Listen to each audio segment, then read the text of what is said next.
Саламатсыздар ма, құрметті көрермендер?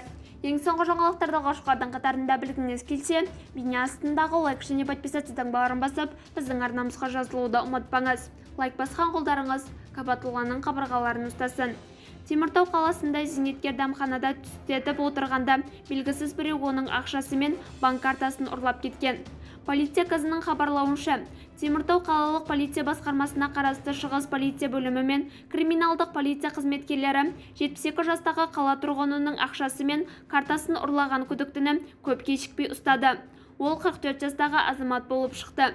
Күдікті зейнеткердің дәмханада сырт киімін киіп, ілетін бөлмеге шешіп түстеніп отырғанын пайдаланып, оның 30 мың теңгесі бар банк картасын ұрлап кеткен.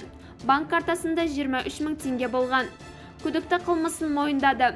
Осы оқиға бойынша КР-ның 188 бабына сәйкес қылмыстық іс қозғалып, тергеу жүргізіліп жатыр.